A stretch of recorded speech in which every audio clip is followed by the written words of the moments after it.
விஜயை விஞ்சிய சங்கீதாவின் சொத்து மதிப்பு. தென்னிந்திய சினிமாவின் முக்கிய நடிகர் தளபதி விஜய் கோலிவுட்டின் முக்கிய முகமாக இருக்கிறார். தமிழக வெற்றி கழகம் என்ற கட்சியை தொடங்கியுள்ள விஜய் 2026 ஆண்டு சட்டசபை தேர்தலில் போட்டியிடுவதாக அறிவித்துள்ளார். தளபதி விஜய் மற்றும் அவரது மனைவி சங்கீதா தனியாக வாழ்ந்து வருகிறார் என்றும் சினிமாவில் கிசுகிசுக்கப்படுகிறது.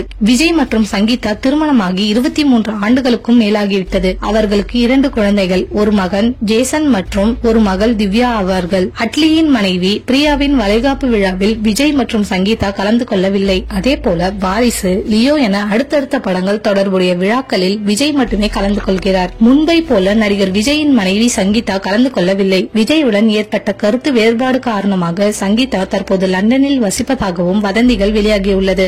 சங்கீதாவின் சொத்து மதிப்பு 400 கோடியை தாண்டியுள்ளதாகவும் அவர் பெயரில் பல சொத்துக்கள் இருப்பதாகவும் கூறப்படுகிறது. விஜய் வாங்கிய பல சொத்துக்கள் மனைவி சங்கீதா பெயரில் இருப்பதாக கூறப்படுகிறது. இதனால் அவர் நடிகரை விட அதிகமான சொத்துக்களை வைத்திருக்கலாம் என்றும் கூறப்படுகிறது. சங்கீதாவின் தந்தை லண்டனில் கோடிக்கணக்கான மதிப்புள்ள சொத்துக்களை வைத்திருப்பதாக கூறப்படுகிறது. அவர் ஒரு வெற்றிகரமான தொழிலதிபர் ஆவார்.